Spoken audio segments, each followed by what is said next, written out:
Oregon is forced to rule under 14th Amendment. After Colorado, Maine and other states disqualified former President Donald Trump from appearing on the 2024 ballot for participating in insurrection, opting to wait until a pending U.S. The Supreme Court case on the same issue was resolved. Oregon Supreme Court declines to hear case challenging Trump's 2024 ballot eligibility. Key players. Oregon Supreme Court. USA. Supreme Court. Oregon Secretary of State LaVon Griffin validated a group of voters had previously asked Democrat LaVon Griffin validated to remove Trump from the ballot. He refused, claiming that under Oregon law he did not have the authority to consider Trump's qualifications.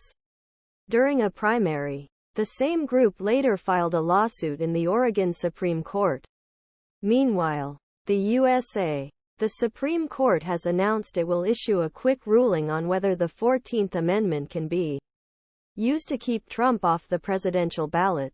In response, Oregon court decided to pause, because a decision by United States Supreme Court could resolve one or more of contentions.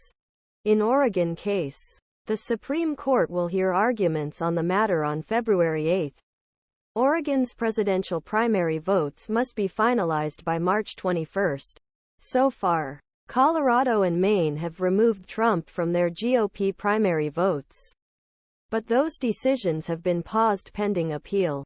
Other states, including Minnesota, Michigan, Arizona and California, chose to keep Trump on their primary ballots. Why it matters. The recent flurry of 14th Amendment rulings on Trump over 2024 ballot eligibility will likely fade as states wait for the Supreme Court to weigh in early next month. Trump.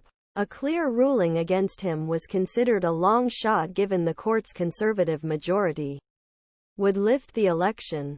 A clear decision in his favor would bring accusations of political bias. The other possibility, a narrow, technical decision or one that delays addressing the central issue, could keep the debate alive until November. Thursday, January 11, a day after reversing himself and denying former President Donald Trump's request to allow his lawyers to speak during closing arguments in his New York financial case. Judge Arthur Engoron recuses himself once again.